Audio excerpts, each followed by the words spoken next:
미국 유럽 합동방공평가 단 21초 만에 무력화. 미국 국방부와 NATO 기술평가단이 공동으로 진행한 차세대 무인 위협 대응 시뮬레이션 결과가 외교안보가에 큰 파장을 주고 있습니다. 공식 문서에 따르면 유럽 북해 연안 가상 시나리오에서 무인기 480대 중 61%가 방어망을 통과한 것으로 분석됩니다. 소요 시간은 약 21초. 군사 전문가들은 이 결과가 사실이라면 기존 방공 개념 자체가 흔들릴 수 있다고 평가합니다. 더 주목되는 대목은 따로 있습니다. 당시 평가회의에서 한 고위 기술 심사관이 남긴 짧은 발언입니다. 우리는 가장 앞선 시스템을 평가했다고 믿었지만 가장 중요한 변수를 놓쳤을 가능성이 있다. 그 변수는 아직 공식적으로 명시되지 않았습니다. 다만 회의록 말미에 반복 등장하는 한 단어가 관계자들의 시선을 끌고 있습니다. KUREA. 그 이름은 왜 보고서 가장 아래에 등장했을까요? 그리고 왜 회의실은 그 순간 조용해졌을까요? 저는 알렉산더 헤일스입니다. 59살이죠. NATO 차세대 방공 AI 전장평가위원회 의장을 맡고 있습니다. 전 영국 국방과학연구소 수석연구원 출신이고요. 2026년 4월 브뤼셀 NATO 본부 지하기술분석실이었습니다. 그날 저는 합동평가보고서를 총괄하고 있었어요. 유럽 방산업계에서 저를 뭐라고 부르는지 압니다. 아시아 기술의 가장 회의적인 인물이라고 하더군요. 틀린 말은 아닙니다. 회의가 시작되자마자 대형 스크린에 숫자가 떴습니다. 침투율 61%, 판단 지연 평균 2.8초, 방어 실패 구간 다수 발생. 저는 숨을 멈췄습니다. 손에 쥔 펜 끝이 미세하게 떨리기 시작했어요. 누군가 낮게 중얼거리는 소리가 들렸습니다. 이건 시스템 문제가 아니라 판단 문제군. 맞습니다. 그 말이 정확했어요. 우리가 평가한 건 최첨단 방공 시스템이었습니다. 유럽과 미국이 자랑하는 최고의 기술이었죠. 그런데 61%가 뚫렸다는 겁니다. 21초 만에요. 제 머릿속이 복잡해졌습니다. 이 평가가 통과되면 유럽 방공망 개편에 최소 1,200억 유로가 투입됩니다. 그 책임의 무게를 저는 누구보다 잘 알고 있었어요. 회의실 안은 무거운 침묵이 흘렀습니다. 모두가 화면만 바라봤죠. 저도 마찬가지였습니다. 그때였습니다. 한 장의 추가 슬라이드가 올라왔어요. 비교 참고 사례 BNATO 체계. 목록은 짧았습니다. 이스라엘, 일본 그리고 마지막 줄. 대한민국. 회의실에서 의자가 움직이는 소리가 났습니다. 저는 화면을 뚫어지게 봤어요. 제 얼굴이 굳는 게 느껴졌습니다. 왜 하필 지금 그 이름이 올라온 걸까요? 저는 속으로 생각했습니다. 정치적 참고 자료일 뿐이다. 그럴 수밖에 없어요. 한국이라니. 아시아 국가가 우리 평가에 무슨 의미가 있겠습니까? 하지만 다음 장을 넘기는 순간 제 생각은 완전히 바뀌기 시작했습니다. 침투율 0%, 판단 지연 0.4초 미만, 요격 미사일 사용 0발. 저는 눈을 의심했습니다. 이게 가능한 숫자란 말입니까? 독일 측 평가관이 조심스럽게 물었습니다. 이게 가능합니까? 설명 문구는 짧았습니다. 비살상 개념 기반 다층 판단 차단 체계. 누군가 농담처럼 말했어요. 레이저도 미사일도 안 썼다고요? 그 순간 제 심장이 빠르게 뛰기 시작했습니다. 이건 단순한 성능 비교가 아니었어요. 전쟁의 정의 자체가 다를 수 있다는 신호였습니다. 저는 보고서를 덮지 않았습니다. 대신 페이지를 다시 넘겼어요. 손이 떨렸습니다. 그리고 다음 장의 제목을 봤습니다. 대한민국 판단 붕괴 개념의 실전화 가능성. 제 머릿속에 질문 하나가 떠올랐습니다. 한국은 무엇을 공격한 걸까요? 저는 아시아 기술을 무시하는 인물이 아니었습니다. 그저 실망한 경험이 있는 사람이었어요. 1990년대 초반으로 돌아가 보겠습니다. 저는 일본 방산 프로젝트 검증팀의 일원이었습니다. 당시 일본은 아시아 최초의 독자 방공 AI를 내세웠죠. 엄청난 자신감이었습니다. 하지만 결과는 참담했어요. 시스템 오류가 연속으로 발생했고 결국 프로젝트는 중단됐습니다. 그때부터 저는 줄곧 말해왔습니다. 아시아는 정교한 복제는 가능하지만 전장의 철학을 설계하진 못한다. 한국 역시 제 시선에선 예외가 아니었어요. 제조는 잘하지만 개념 설계는 서구 몫이라고 생각했습니다. 공개석상에서 자주 쓰던 표현이었죠. 그런 제가 지금 한국이라는 이름 앞에 서 있었습니다. 보고서를 보는 내내 제 가슴 속에서 무언가가 흔들리기 시작했어요. 불편함이었을까요? 아니면 두려움이었을까요? 침투율 0%, 판단 지연 0.4초 미만, 요격 미사일 사용 0발. 이 숫자들이 저를 압박했습니다. 제가 믿어왔던 모든 것들이 흔들리는 느낌이었어요. 회의실 안은 여전히 조용했습니다. 모두가 같은 생각을 하고 있었죠. 이게 정말 가능한 일인가? 저는 다음 페이지를 넘겼습니다. 손이 계속 떨렸어요. 비살상 개념 기반 다층 판단 차단 체계. 저는 이 문장을 다시 읽었습니다. 한 번, 두 번, 세 번. 비살상. 판단 차단. 우리는 드론을 격추하는 방법만 생각했습니다. 더 강한 무기, 더 빠른 레이저, 더 정확한 미사일. 그게 전부였어요. 그런데 한국은 다른 길을 택했습니다. 드론을 격추하지 않고 드론이 결정하지 못하게 만든다는 겁니다. 저는 숨을 깊게 들이마셨습니다. 이건 단순한 기술 차이가 아니었어요. 사고방식 자체가 달랐습니다. 프랑스 측 평가관이 물었습니다. 어떻게 미사일 없이 막는 겁니까? 저도 궁금했습니다. 어떻게요? 화면에 다음 슬라이드가 떴습니다. 다중 가상 표적 생성. AI 신뢰도 의도적 붕괴. 군집 간 판단 충돌 유도. 저는 이 단어들을 천천히 읽었습니다. 하나하나가 제 머릿속을 때렸어요. 가상 표적. 신뢰도 붕괴. 판단 충돌. 한국은 드론의 AI를 공격한 겁니다. 물리적 파괴가 아니라 판단력을 무너뜨린 거예요. 저는 뒤로 기대 앉았습니다. 등받이가 차갑게 느껴졌어요. 제가 30년 넘게 믿어왔던 방공 개념이 흔들렸습니다. 강한 무기가 이긴다는 믿음. 빠른 대응이 승리한다는 확신. 그 모든 것들이 무너지는 느낌이었어요. 회의실 밖으로 나가고 싶었습니다. 하지만 저는 의장이었어요. 끝까지 봐야 했습니다. 그때 누군가 말했습니다. 며칠 뒤 한국 측 기술 브리핑이 있습니다. 저는 고개를 끄덕였습니다. 가야겠다고 생각했어요. 직접 들어야 했습니다. 하지만 마음 한구석에선 여전히 저항하고 있었습니다. 이건 과장된 자료일 거야. 실전에선 다를 거야. 저는 그렇게 믿고 싶었습니다. 며칠이 지났습니다. 저는 매일 밤 그 보고서를 다시 봤어요. 침투율 0%. 그 숫자가 머릿속에서 떠나지 않았습니다. 비공식 기술 브리핑 날이 왔습니다. 작은 회의실이었어요. NATO 주요 평가관 12명만 참석했습니다. 저도 그중 하나였죠. 발표자가 들어왔습니다. 김도윤 박사. 52살. 한국국방과학연구소 출신이라고 했어요. 현재 민군 겸용 AI 전장 시스템 책임자라고 소개했습니다. 저는 서류를 넘기며 글을 봤습니다. 평범해 보이는 사람이었어요. 특별해 보이지 않았습니다. 하지만 그가 입을 열자 회의실 분위기가 바뀌었습니다. 우리는 드론을 격추하지 않습니다. 드론이 결정하지 못하게 만듭니다. 저는 펜을 멈췄습니다. 김 박사는 무기 이야기를 거의 하지 않았어요.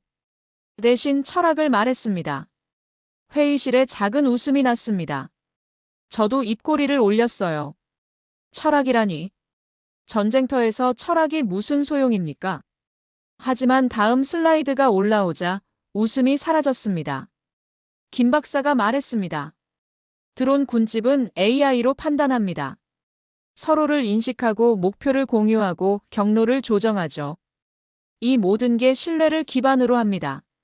저는 고개를 끄덕였어요. 맞습니다. 그게 군집 드론의 핵심이죠. 김 박사가 계속 말했습니다. 그런데 만약 그 신뢰가 무너진다면 어떻게 될까요? 화면에 영상이 떴습니다. 드론 36대가 하늘을 날고 있었어요. 질서정연했습니다. 그런데 1초 후 움직임이 흐트러지기 시작했습니다. 드론들이 서로를 적으로 인식했어요. 경로가 꼬이고 충돌하고 결국 스스로 무너졌습니다. 소요시간 18.6초. 저는 숨을 멈췄습니다. 김 박사가 단호하게 말했습니다. 전쟁은 힘의 크기가 아니라 누가 먼저 판단을 잃느냐의 문제입니다. 그 말이 제 머릿속을 때렸습니다. 망치처럼 강하게요. 저는 30년 넘게 방공 시스템을 연구했습니다. 더 강한 무기, 더 빠른 반응, 더 정확한 타격. 그게 전부였어요. 그런데 한국은 완전히 다른 방향을 택했습니다.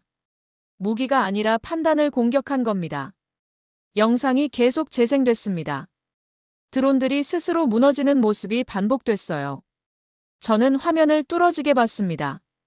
손에 쥔 펜이 땀으로 젖어갔습니다. 김 박사가 설명했습니다. 우리는 다중 가상 표적을 생성합니다. 드론의 AI가 무엇이 진짜인지 판단하지 못하게 만들죠. 그러면 드론들은 서로를 의심하기 시작합니다. 프랑스 측 평가관이 물었습니다. 레이더는 어떻게 속입니까? 김 박사가 대답했습니다. 속이지 않습니다. 드론의 판단 체계를 흔들 뿐이죠. 저는 이해하기 시작했습니다. 한국은 레이더를 공격하지 않았어요. 드론의 AI를 공격한 겁니다. 독일 측 평가관이 말했습니다. 그럼 드론이 AI 없이 수동으로 작동하면 어떻게 됩니까? 김 박사가 조용히 웃었습니다. 그럼 군집이 아니라 개별 드론이 됩니다. 그건 기존 방공으로도 충분히 막을 수 있죠. 저는 뒤로 기대 앉았습니다. 완벽했어요. 한국의 접근 방식은 완벽했습니다. AI 드론은 판단 붕괴로 무력화하고 수동 드론은 기존 방공으로 막는다. 두 가지 모두 커버하는 겁니다. 회의실이 조용해졌습니다. 모두가 같은 생각을 하고 있었어요. 우리는 뒤처졌다. 저는 그 생각을 부정하고 싶었습니다. 하지만 부정할 수 없었어요. 숫자가 말해주고 있었으니까요. 침투율 0%, 판단 지연 0.4초 미만, 요격 미사일 사용 0발. 김 박사가 마지막으로 말했습니다. 우리는 전쟁의 규칙을 바꾸고 있습니다. 그 말이 제 가슴에 박혔습니다. 브리핑이 끝난 후 저는 김도윤 박사에게 다가갔습니다. 악수를 청했어요. 그는 조용히 웃으며 제 손을 잡았습니다. 저는 물었습니다. 이 시스템을 개발하는데 얼마나 걸렸습니까? 김 박사가 대답했습니다. 7년입니다. 7년. 저는 숨을 들이마셨어요. 그동안 우리는 무엇을 했을까요? 더 강한 미사일을 만들고 더 빠른 레이저를 개발했습니다. 하지만 한국은 전쟁의 개념 자체를 바꾸고 있었어요. 저는 다시 물었습니다. 왜 이 방향을 택하셨습니까? 김 박사가 잠시 생각하더니 말했습니다. 우리는 작은 나라입니다. 큰 나라들처럼 막대한 예산을 쓸 수 없죠. 그래서 다르게 생각해야 했습니다. 그 말이 저를 멈추게 했습니다. 저는 항상 생각했어요.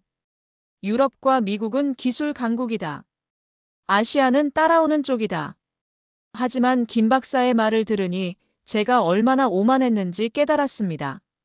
한국은 따라오지 않았어요. 다른 길을 만들고 있었습니다.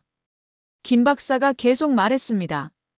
힘으로 이기려면 더 큰 힘이 필요합니다. 하지만 판단으로 이기려면 더 깊은 이해가 필요하죠. 우리는 후자를 택했습니다. 저는 고개를 끄덕였습니다. 할 말이 없었어요. 김 박사가 물었습니다. 헤일스 의장님, 현장 검증에 관심 있으십니까? 저는 즉시 대답했습니다. 있습니다. 며칠 뒤, 저는 한국행 비행기에 올랐습니다. 비행시간 11시간. 저는 그동안 보고서를 다시 읽었어요. 페이지마다 새로운 의미가 보였습니다. 과거 일본 사례와 한국의 접근 방식은 완전히 달랐습니다. 일본은 서구 기술을 복제하려 했어요. 하지만 한국은 새로운 철학을 만들었습니다. 복제가 아니라 창조였습니다. 저는 창밖을 봤습니다. 구름 위를 날고 있었어요. 하늘은 고요했습니다. 하지만 제 마음은 고요하지 않았어요. 떨리고 있었습니다. 30년 넘게 쌓아온 제 믿음이 흔들리고 있었으니까요. 인천공항에 도착했습니다. 김 박사가 직접 나와 있었어요. 차를 타고 충남으로 향했습니다. 2시간 넘게 달렸습니다. 창밖으로 한국의 풍경이 지나갔어요. 산과 들, 작은 마을들. 평범한 풍경이었습니다. 하지만 저는 알고 있었습니다. 이 평범한 땅에서 세계를 바꿀 기술이 나오고 있다는 걸. 시험장에 도착했습니다. 넓은 들판이었어요. 군사시설 같지 않았습니다. 김 박사가 말했습니다. 곧 시작하겠습니다. 저는 고개를 끄덕였습니다. 심장이 빠르게 뛰기 시작했어요. 그날 밤, 저는 호텔로 돌아가지 않았습니다. 시험장 인근 사무실에 머물렀어요. 김 박사가 배려해준 공간이었습니다. 책상 위에 보고서를 펼쳤습니다. 또 읽기 시작했어요. 침투율 0%, 판단 지연 0.4초 미만. 이 숫자들이 제게 말하고 있었습니다. 너는 틀렸다고. 저는 30년 넘게 방공 시스템을 연구했습니다. 수많은 프로젝트를 평가했고 수많은 기술을 검증했어요. 그 모든 경험이 저에게 말했습니다. 강한 무기가 이긴다고. 빠른 대응이 승리한다고. 하지만 한국은 그 모든 걸 뒤집었습니다. 무기가 아니라 판단을 공격했어요. 물리적 파괴가 아니라 심리적 붕괴를 노렸습니다. 저는 창밖을 봤습니다. 어두운 밤하늘이었어요. 별이 보였습니다. 문득 1990년대 일본 프로젝트가 떠올랐습니다. 그때 저는 확신했어요. 아시아는 전장의 철학을 설계하지 못한다고.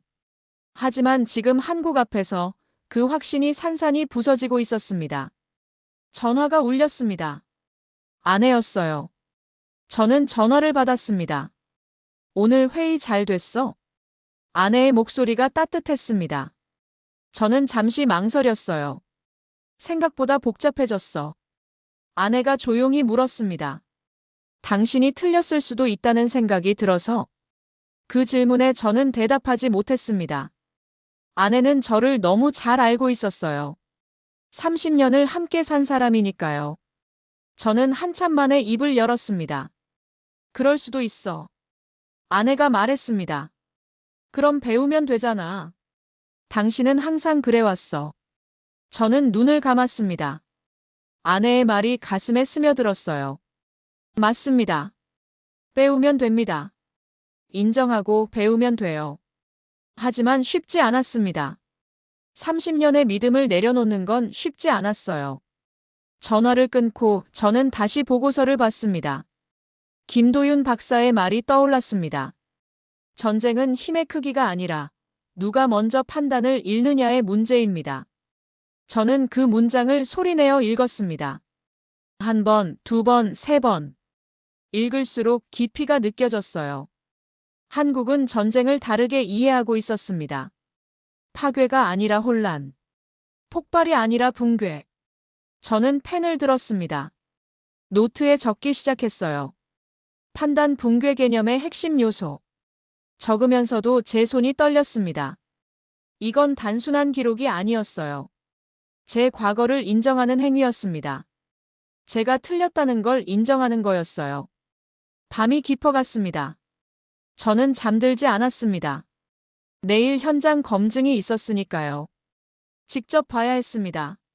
숫자가 아니라 현실로 봐야 했어요. 저는 창밖을 다시 봤습니다. 별이 여전히 빛나고 있었습니다. 문득 생각했습니다. 한국은 얼마나 오래 이 길을 걸어왔을까? 7년? 아니면 그보다 더 오래? 그리고 우리는 왜 이 길을 보지 못했을까? 대답은 간단했습니다. 우리는 보려 하지 않았어요. 믿고 싶지 않았습니다. 아시아는 따라오는 쪽이라고, 서구가 앞서간다고 그렇게 믿고 싶었어요. 하지만 현실은 달랐습니다. 한국은 이미 앞서가고 있었어요. 다른 길로, 더 깊은 곳으로. 저는 노트를 덮었습니다. 내일을 기다리기로 했어요. 다음 날 아침 하늘이 흐렸습니다. 시험장으로 향하는 차 안에서 김 박사가 말했습니다. 오늘 날씨가 좋지 않습니다. 강풍의 높은 습도까지. 악조건이죠. 저는 고개를 끄덕였어요. 그런 조건이 더 좋습니다. 실전은 완벽하지 않으니까요. 김 박사가 웃었습니다. 맞는 말씀입니다. 시험장에 도착했습니다. 바람이 강하게 불고 있었어요. 나무들이 흔들렸습니다. 통제실로 들어갔습니다. 대형 모니터가 여러 개 있었어요. 각각 다른 화면을 보여주고 있었습니다. 김 박사가 설명했습니다. 드론 36대를 동시에 투입합니다. 군집 AI로 작동하죠. 목표는 저 너머 가상 표적입니다. 저는 화면을 봤습니다. 드론들이 대기하고 있었어요. 카운트다운이 시작됐습니다. 5, 4, 3, 2, 1. 드론들이 일제히 이륙했습니다. 화면에서 36개의 점이 움직이기 시작했어요. 질서정연했습니다. 완벽한 군집 비행이었죠. 레이더 반응 정상입니다. 기술자가 말했습니다. 저는 숨을 참았어요. 1초가 지났습니다. 그때부터 변화가 시작됐습니다. 드론들의 움직임이 미세하게 흐트러지기 시작했어요. 처음엔 거의 눈에 띄지 않았습니다. 하지만 2초, 3초가 지나자 확연해졌습니다. 군집 패턴 붕괴 시작. 기술자가 보고했습니다. 화면 속 드론들이 혼란에 빠졌어요. 서로를 적으로 인식하기 시작했습니다. 경로가 꼬이고 충돌 회피 기동을 하고 결국 제자리를 맴돌기 시작했어요. 저는 화면을 뚫어지게 봤습니다. 손에 땀이 났습니다. 10초, 15초. 드론들이 스스로 무너지고 있었어요. 아무도 미사일을 쓰지 않았습니다. 레이저도 없었어요. 그저 판단만 흔들렸을 뿐인데 군집 전체가 붕괴했습니다. 18.6초. 모든 드론이 작동을 멈췄습니다. 침투율 0%. 기술자가 최종 보고를 했습니다. 저는 말이 없었습니다. 주먹을 쥐었다가 폈어요. 다시 쥐었다가 다시 폈습니다. 김 박사가 조용히 말했습니다. 악천후 조건에서도 동일한 결과입니다. 저는 고개를 끄덕였습니다. 할 말이 없었어요. 이건 우연이 아니었습니다. 실험실 데이터도 아니었어요. 현실이었습니다. 작동하는 기술이었습니다. 통제실을 나왔습니다.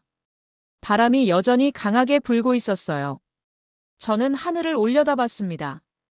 회색 구름이 낮게 깔려 있었습니다. 김 박사가 옆에 섰습니다. 어떻게 생각하십니까? 저는 한참 만에 대답했습니다. 제가 틀렸습니다. 김 박사가 말이 없었어요. 그저 옆에 서 있었습니다. 저는 계속 말했습니다. 저는 30년 넘게 방공을 연구했습니다. 하지만 전쟁의 본질을 이해하지 못했어요. 김 박사가 조용히 말했습니다. 이해하셨다면 됩니다. 저는 그를 봤습니다. 그의 눈빛이 담담했어요. 저는 물었습니다. 왜 이 기술을 우리에게 보여주십니까? 비밀로 해도 되는데. 김 박사가 대답했습니다. 전쟁은 혼자 막는 게 아닙니다. 함께 막아야 하죠. 그 말이 제 가슴에 박혔습니다. 한국은 기술을 독점하려 하지 않았어요. 나누려 했습니다. 저는 숨을 깊게 들이마셨습니다. 바람이 제 얼굴을 스쳤어요. 차가웠지만 개운했습니다. 브뤼셀로 돌아왔습니다. 공항에서 사무실로 직행했어요. 최종 보고서를 써야 했습니다. 책상에 앉았습니다. 빈 화면을 봤어요. 손가락을 키보드 위에 올렸습니다. 떨렸습니다. 저는 타이핑을 시작했습니다. 대한민국의 체계는 기존 방공 개념과 근본적으로 다르다. 그 문장을 쓰는데 1시간이 걸렸어요. 한 글자 한 글자가 무거웠습니다. 제 과거를 부정하는 것 같았으니까요. 하지만 써야 했습니다. 진실이었으니까요. 보고서를 완성했습니다. 제출했어요. 다음 날 회의가 소집됐습니다. NATO 주요 평가관들이 모였습니다. 15명이었어요. 제 보고서가 회의 자료로 돌았습니다. 반발이 쏟아졌습니다. 아시아 기술을 과대평가했다. 프랑스 측 평가관이 말했습니다. 정치적 고려 아니냐? 독일 측 평가관이 물었습니다. 저는 조용히 들었습니다. 예상했던 반응이었어요. 하지만 더 이상 참을 수 없었습니다. 저는 일어섰습니다. 이건 한국을 평가하는 문제가 아닙니다. 제 목소리가 회의실에 울렸어요. 우리가 뒤처질 위험을 말하는 것입니다. 회의실이 조용해졌습니다. 저는 계속 말했습니다. 저는 한국을 직접 봤습니다. 현장 검증을 했어요. 악천후 조건에서도 침투율 0%였습니다. 숫자를 말하자 공기가 무거워졌어요. 저는 화면을 켰습니다. 한국 시험장 영상을 틀었어요. 드론 36대가 스스로 무너지는 장면이 나왔습니다. 18.6초. 회의실이 침묵에 잠겼습니다. 저는 화면을 끄고 말했습니다. 우리는 강한 무기를 찾고 있었습니다. 하지만 한국은 이미 전쟁의 규칙을 바꾸고 있었어요. 프랑스 측 평가관이 물었습니다. 그럼 우리는 어떻게 해야 합니까? 저는 대답했습니다. 배워야 합니다. 인정하고 배워야 해요. 그 순간 저는 더 이상 과거의 사람이 아니었습니다. 30년의 편견을 내려놓은 사람이었어요. 회의가 끝난 후 독일 측 평가관이 저에게 다가왔습니다. 용기 있는 발언이었습니다. 그가 말했습니다. 저는 고개를 끄덕였어요. 진실이었을 뿐입니다. 사무실로 돌아왔습니다. 창밖을 봤어요. 브뤼셀 하늘이 맑았습니다. 햇살이 들어왔어요. 저는 김도윤 박사에게 이메일을 썼습니다. 검증 결과를 공식 보고서에 반영했습니다. 감사합니다. 짧은 문장이었지만 제 마음이 담겨 있었습니다. 답장이 왔습니다. 함께 더 나은 미래를 만들어 갑시다. 저는 미소 지었습니다. 몇 주가 지났습니다. 유럽 주요 언론에 기사가 나오기 시작했어요.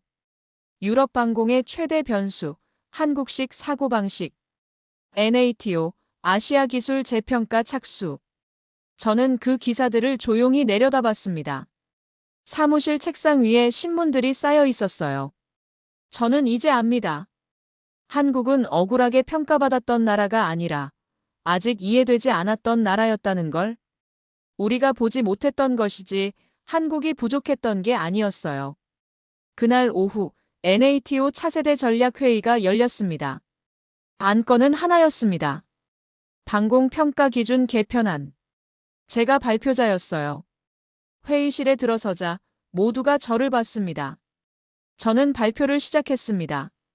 우리는 강한 무기를 찾고 있었습니다. 화면에 기존 방공 시스템 사진들이 떴어요. 하지만 한국은 이미 전쟁의 규칙을 바꾸고 있었습니다. 다음 슬라이드로 넘어갔습니다. 한국 시스템 개념도였어요.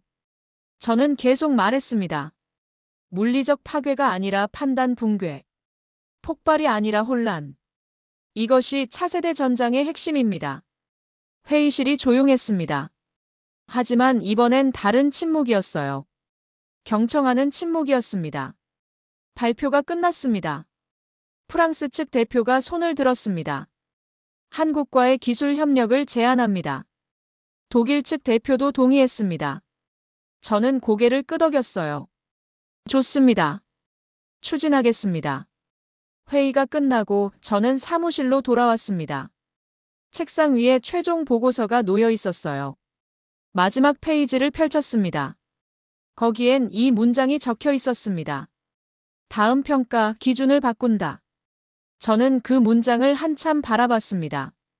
30년 만에 제 기준이 바뀌었어요. 아시아는 따라온다는 편견, 서구가 앞선다는 오만. 그 모든 걸 내려놓았습니다. 그리고 배웠습니다. 한국에서 김도윤 박사에서 그 18.6초의 현장에서 창밖을 봤습니다. 해가 지고 있었어요. 브뤼셀 하늘이 붉게 물들었습니다. 저는 생각했습니다. 내일은 또 어떤 배움이 기다리고 있을까? 어떤 나라가, 어떤 기술이, 어떤 철학이 저를 바꿀까?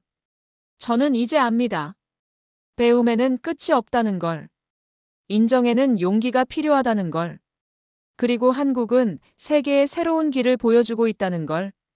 저는 컴퓨터를 껐습니다. 집으로 가야 할 시간이었어요.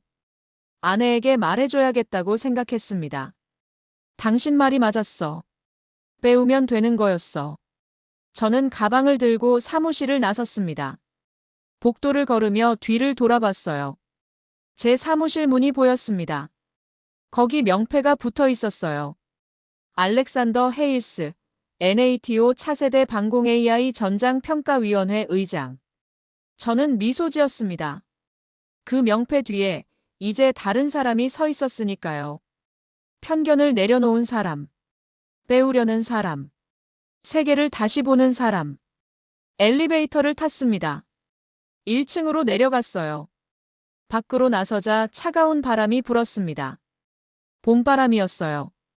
저는 깊게 숨을 들이마셨습니다. 새로운 시작 같았습니다.